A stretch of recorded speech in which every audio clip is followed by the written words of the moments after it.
o que a Escritura nos afirma, usando a linguagem do espaço-tempo, usando a linguagem da linearidade histórica, ou seja, entre sexta-feira e domingo de manhã, apenas porque esse é o limite da possibilidade, esse é o limite da compreensão, e é para a maioria hoje, era para todos então, é que se diz que ele morreu, como Pedro é quem diz, morto, sim, na carne. 1 Pedro, capítulo 3, quando ele diz no verso 18, pois Cristo também morreu uma única vez pelos pecados, o justo pelos injustos, para conduzir-vos a Deus, morto sim na carne, mas vivificado no Espírito. Morreu no espaço-tempo e foi vivificado no Espírito. Já é uma outra dimensão, já é algo para além da temporalidade. Já é algo que não tem mais nada a ver com sexta, sábado e domingo. Já entrou na dimensão do Espírito.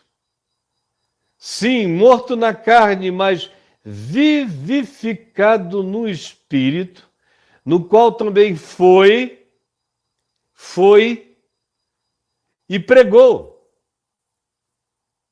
A palavra é proclamou, é anunciou, é gritou aos espíritos em prisão. Ele foi e pregou aos espíritos em prisão. Quais espíritos em prisão? Se diz aqui, Pedro diz, profundamente influenciado pelo livro de Enoque, no qual também foi e pregou aos espíritos em prisão, os quais noutro tempo foram desobedientes, quando a longanimidade de Deus aguardava nos dias de Noé, enquanto se preparava a arca. Esse é o ambiente dessa referência. Morreu e no espírito vivificado entrou no ambiente dos espíritos em prisão. Pedro, ele também que vem e nos diz e reafirma a dimensão de quem eram aqueles espíritos em prisão na sua segunda epístola, no capítulo 2, quando ele diz, ora, no verso 4, se Deus não poupou a anjos quando pecaram, antes precipitando-os no inferno, o texto grego diz no Tártaros, que era, segundo a cosmologia grega, o mundo dos mortos, o Hades, era feito de Elísios, que era o paraíso, e de Tártaros, que era o lugar da mais absoluta dor, um inferno. Então, usando a linguagem da mitologia e da cosmologia grega, Pedro diz, ora, se Deus não poupou a anjos quando pecaram, e ele está fazendo referência a Gênesis no capítulo 6, aqueles anjos, os Benai Elohim, que deixaram a sua própria dimensão e se miscigenaram com as filhas dos homens e geraram os Nefilim, aqueles gigantes da antiguidade que dominaram o mundo antigo. Ora, se Deus não poupou a esses anjos que pecaram, antes precipitando-os no Tártaros, os entregou a abismos de trevas, reservando-os para o juízo, e não poupou o mundo antigo, ou seja, a referência é a Noé, é aquele episódio de Gênesis 6, indubitavelmente, esse é o contexto, essa é a ambiência. Ele não poupou aquele mundo que se diz que toda a criatura nele se corrompeu, toda a natureza foi alterada, não só dos humanos, mas até na criação. Mas ele preservou a Noé, o pregador da justiça, e mais 7 pessoas, quando fez vir o dilúvio sobre o mundo. Aí cita as cidades de Sodoma e Gomorra e a salvação de Ló. E tudo isso ele faz recair sobre o fato de que havia esses seres em estado de colocação dentro de uma dimensão de juízo. E que é o que o livro de Enoque diz quando descreve os acontecimentos do dilúvio. Aí você chega aqui na epístola de Judas, que era irmão de Jesus, e vê Judas dizendo exatamente a mesma coisa. Cita a mesma coisa. Quero, pois, lembrar-vos, embora já estejais cientes de tudo, que o Senhor destruiu aqueles que foram desobedientes no Egito, e a anjos, os que não guardaram o seu estado original, mas atravessaram a sua fronteira dimensional, entraram no domicílio do espaço-tempo dos humanos. Ele os tem guardado em trevas, em algemas eternas para o juízo do grande dia. Aí volta de novo, cita Sodoma e Gomorra, prossegue. Aí fala de um acontecimento que não está registrado na Bíblia, que é a luta do arcanjo Miguel contra Satanás, a intervenção do Senhor. Aí vem e cita o livro de Enoque no verso 14. Quanto a estes foi que também profetizou Enoque. Ora, na Bíblia, o único lugar onde Enoque é mencionado é no livro de Gênesis, e não se diz que Enoque falou coisa alguma que tenha sido registrada, só que ele andou com Deus e Deus o tomou para si. Mas aqui, Judas parece saber coisas atribuídas a Enoque. Que coisas são essas? São aquelas que advieram de um livro produzido 300 anos antes, chamado, uma pseudoepígrafe chamado Livro de Enoque, que Pedro leu, que Paulo leu, que Judas leu, que teve profunda influência no Novo Testamento como um todo, e é isto que Judas, o irmão de Jesus e apóstolo, está fazendo referência. Como profetizou Enoque, o 7º depois de Adão, dizendo: eis que veio o Senhor entre as suas santas miríades. Eu já li o livro de Enoque muitas vezes, e é exatamente isso que está escrito lá no livro de Enoque, original. Eis que veio o Senhor entre as suas santas miríades para exercer juízo contra todos e para fazer convictos todos os ímpios, acerca de todas as obras ímpias que impiamente praticaram, e acerca de todas as palavras insolentes que ímpios pecadores proferiram contra ele. Citando o livro de Enoque. No contexto do livro de Enoque, isso tem a ver com a prisão dos Benai Elohim e tem a ver com a prisão dos Nefilim, quando morreram. E o livro de Enoque ainda vai mais além, dizendo que os Nefilim, quando morriam, como eles não eram nem humanos e nem eram anjos, seres de outra dimensão, eles eram seres de um estado intermediário, eles ficavam em torno como potestades do ar, em volta do planeta, agindo como espíritos malignos, obsessores, com aquela obsessão de serem dominadores deste mundo, com a obsessão de serem os controladores deste mundo. E tudo tem a ver numa lógica total com o que Paulo ensina, com o que Pedro ensina. É uma montagem muito simples. A do Gênesis, a do livro de Enoque, a continuidade dos apóstolos falando a respeito disso.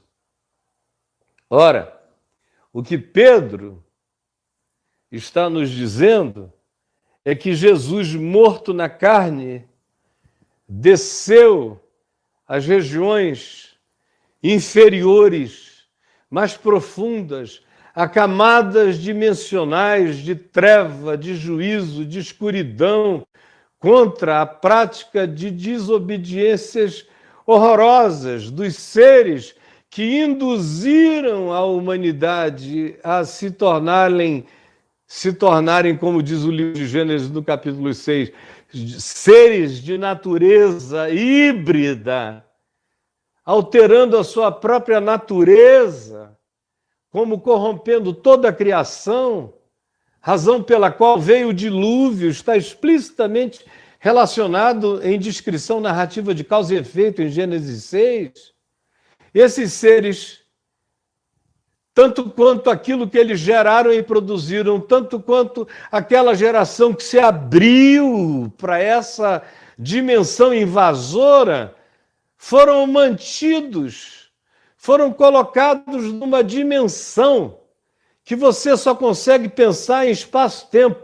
Parece que depois que acabou o dilúvio, eles ficaram lá presos. Não, a gente agora está na camada do espírito, onde não tem mais espaço-tempo, onde ontem, hoje são a mesma coisa, onde um dia como 1000 anos como um dia, onde tudo e nada não tem significado. O que tem significado é a consciência do juízo, da verdade e da justiça. É só isso.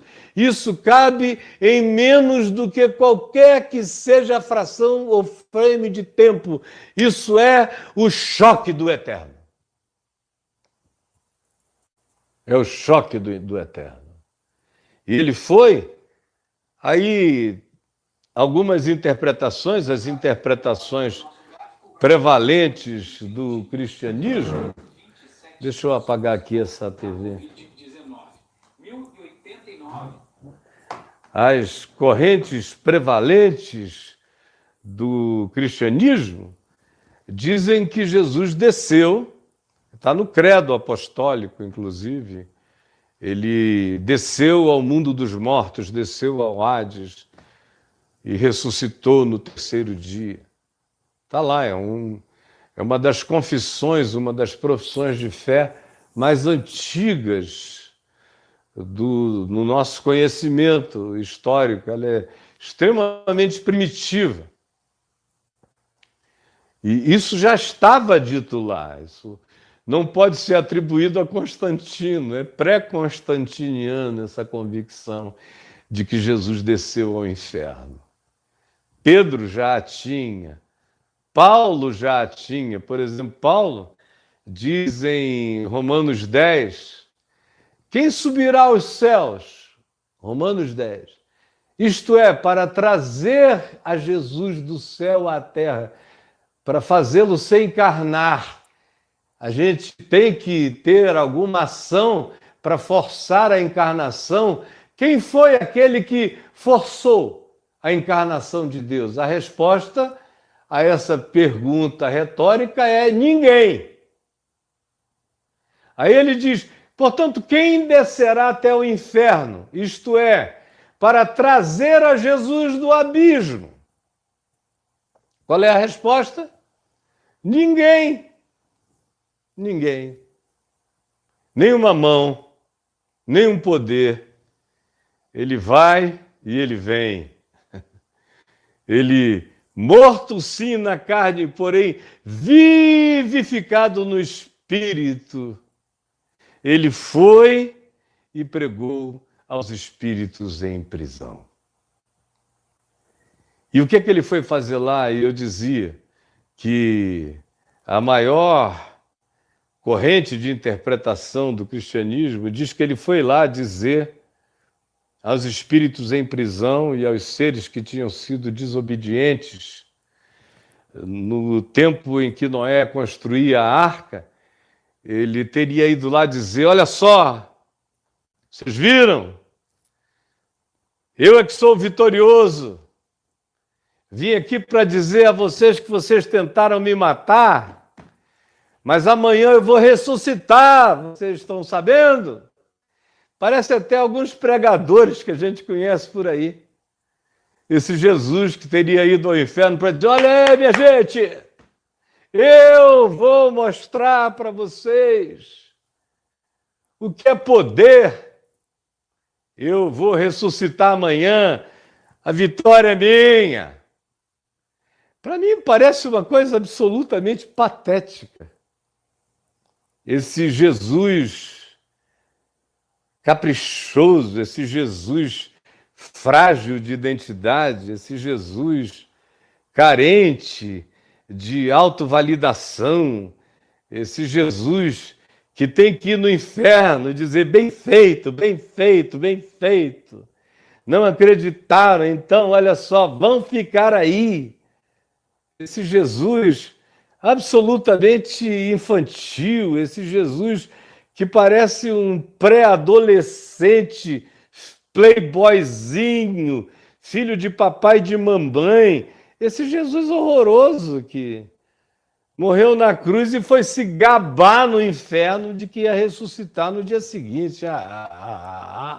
Ai, meu Deus, me salva disso. Na realidade, o que se diz é que Jesus, morto sim na carne, mas vivificado no Espírito, foi e pregou, proclamou o Evangelho, proclamou a redenção, proclamou a graça, a misericórdia de Deus a anjos e homens, proclamou a redenção de anjos e de homens na profundeza eterna da desobediência, da angústia. Ele vai e as portas do inferno não prevalecem contra ele. O que isso significa? Que ele foi lá para trancar o que já estava trancafiado? Que ele foi lá para aumentar os grilhões dos que já estavam agrilhoados? Isso parece com Jesus, isso parece com o Cristo. Ele teria ficado esquizofrênico, ele mandaria que os pobres mortais perdoassem a todos, até aos inimigos, até aos seus próprios diabos que atentam contra ele, enquanto ele próprio vai brincar de olha só de quem é o maior lá no inferno. Ah, pelo amor de Deus, né, minha gente? Tem que parecer com Jesus que disse: o Espírito do Senhor Deus está sobre mim, pelo que me ungiu para proclamar libertação, para proclamar, anunciar o Evangelho aos pobres, para proclamar libertação aos cativos e restauração de vista aos cegos, para pôr em liberdade os oprimidos, para anunciar o ano da graça, da misericórdia do nosso Deus. Tem que parecer com que Paulo discerniu sobre Jesus e disse que nele, Jesus, haveriam de convergir todas as coisas dos céus, na terra, debaixo da terra, todas as dimensões haveriam de convergir para esse ato que no espaço-tempo acontece na cruz, mas que antes do espaço-tempo já está realizado, antes da criação de todas as coisas, como eu expliquei ontem. Esse ato é proclamado com as suas implicações.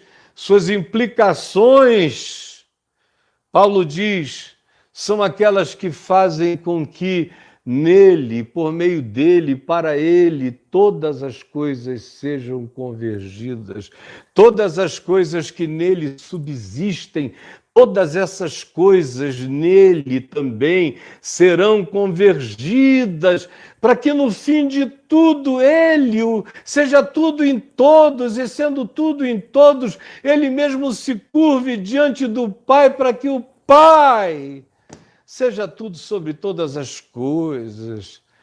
Essa visita ao inferno tem que ser coerente com Paulo em Romanos 8, que diz que nada poderá nos separar do amor de Deus que está em Cristo Jesus. Nada. Nem anjos, nem arcanjos, nem principados, nem nada. Nem anjos, nem tronos, nem dimensões, nem soberanias, nem principados, nem potestades, nem a vida, nem a morte. Nem a vida, nem a morte. Nem as alturas. E ele não está falando de altura espaço-temporal, ele está falando das alturas transdimensionais, nem abismos, ele não está falando da maior profundidade no Pacífico, ele está falando do abismo eterno mesmo. Nada. Nem o céu me separa de Cristo e nem o inferno me separa de Cristo. Nada poderá nos separar do amor de Deus que está em Cristo Jesus, o nosso Senhor. Absolutamente nada. Essa visita de Jesus ao inferno tem que ser coerente com esse Espírito de Cristo. Tem que ser coerente com Paulo falando aos Efésios. No capítulo 4, quando ele diz que quando Jesus subiu às alturas, na ressurreição, na ascensão, quando ele subiu às alturas, ele levou cativo o cativeiro. Aquele cativeiro, aquela prisão de almas, de anjos, de espíritos, quando ele subiu às alturas, ele levou consigo, no empuxo da ressurreição, todas as dimensões de homens e de criaturas. A cruz de Cristo foi absolutamente, infinitamente maior do que a crucificação de Jesus consegue manifestar. A cruz é eterna, a crucificação é espaço-temporal. Muito maior. É uma coisa tão extraordinária que Mateus diz que quando Jesus estava para entregar o Espírito, quando ele clamou, Eli, Eli, lema sabachthani, Deus meu, por que me desamparaste? E em agonia gritou, está pago, está consumado. Ó Pai, nas tuas mãos eu entrego o meu espírito. Então a terra tremeu, as rochas se fenderam, os sepulcros se abriram e muitos santos que dormiam no pó da terra ressuscitaram e, entrando na cidade de Jerusalém, apareceram a muitos depois da ressurreição de Jesus. O que aconteceu ali, no espaço-tempo, estava abrindo camadas e dimensões de todos os significados de existência que possa haver não apenas no espaço-tempo dessa galáxia, dessas galáxias, desse universo, mas de todas as dimensões universais e transversicas. A cruz é o centro de todas as existências. Assim como o Cordeiro, a cruz eterna, é a emulação de toda a criação, e toda a criação já é criada, perdoada em todas as alternativas de liberdade que a existência da consciência e dos fenômenos tem nesse universo, em qualquer outro universo, do mesmo modo, convergindo para aquela dimensão espiritual que a Escritura faz questão de dizer que era convergente. Ele levou sobre si os pecados de nós todos. Isaías 53, as dores, as angústias, as agonias, os sofrimentos, as infelicidades, os vazios, os desejos de morte, tudo convergiu para ele no céu, na terra, debaixo da terra. As alegrias dos anjos em expectativa e o choro e o ranger de dentes do inferno, tudo convergindo para ele, porque a intenção dele era chamar tudo para ele próprio, para perdoar a todos no espaço-tempo por um único ato de graça, na cruz. liquidar tudo. Liquidar a vida, liquidar a morte. Estabelecer já a escatologia e o juízo de todas as coisas. Eu não preciso esperar nenhum juízo final. Já está tudo julgado e sentenciado na cruz. O pecado foi julgado na cruz. O diabo foi julgado e sentenciado na cruz. O mundo foi vencido na cruz. Nós estamos vivendo a experiência do espaço-tempo, mas para quem tem a mente colocada na dimensão do Espírito, você já sabe pela fé e já pode até com Paulo se assentar nos lugares celestiais em Cristo Jesus, com a confiança daqueles que podem assistir a continuidade do processo na linha do tempo aqui, no espaço-tempo na história, mas com a certeza absoluta de que já está tudo resolvido, já está tudo consumado, e eu já sou mais do que vencedor por meio daquele que me amou. Já está feito até o fim. E nem a morte, nem o inferno podem me separar de Deus e separar nada, porque quando ele subiu às alturas, ele levou o cativo o cativeiro. Aquele cativeiro, com aqueles personagens, e com todo e qualquer outro tipo de personagem não narrado, não descrito na Bíblia, porém real, nas dimensões da angústia, da dor, das prisões espirituais de qualquer dimensão, ele levou o cativo o cativeiro. Essa cruz é mais do que cósmica, é transcósmica. Nele tudo subsiste.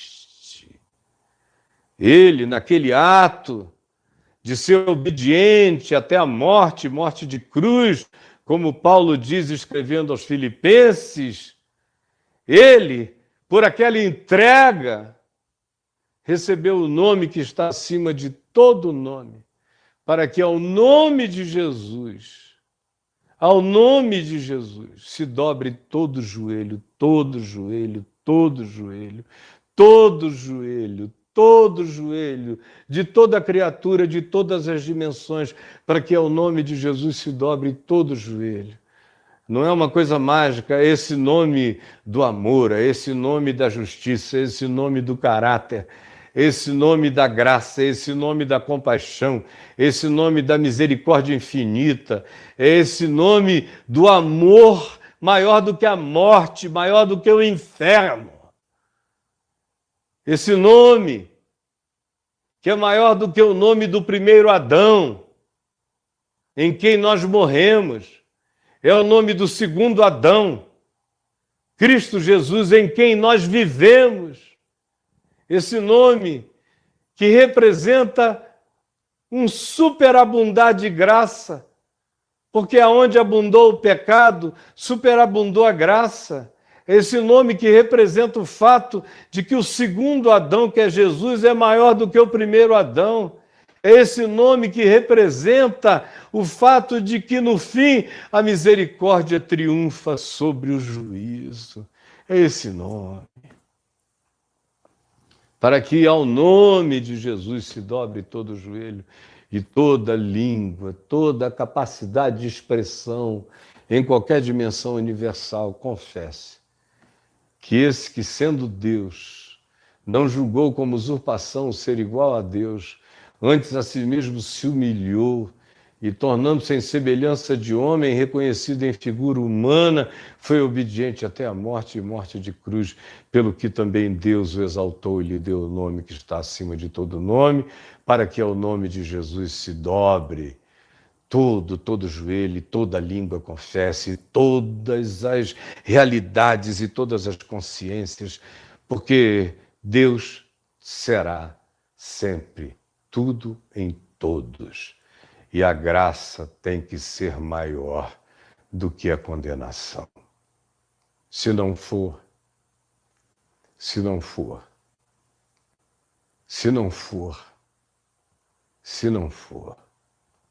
a cruz foi menor do que o meu pecado. Se não for, Jesus não é o Cordeiro que tira o pecado do mundo. Não é. Os homens só estão vivendo a insanidade da sua loucura, mas Deus já reconciliou consigo o mundo em Cristo Jesus, não imputando aos homens as suas transgressões. Por sua infinita misericórdia, Pai, perdoa-lhes porque eles não sabem o que fazem. E entra também no ambiente da própria morte, na maior profundidade do abismo do Tártaros e prega. E quando subiu às alturas, levou cativo o cativeiro.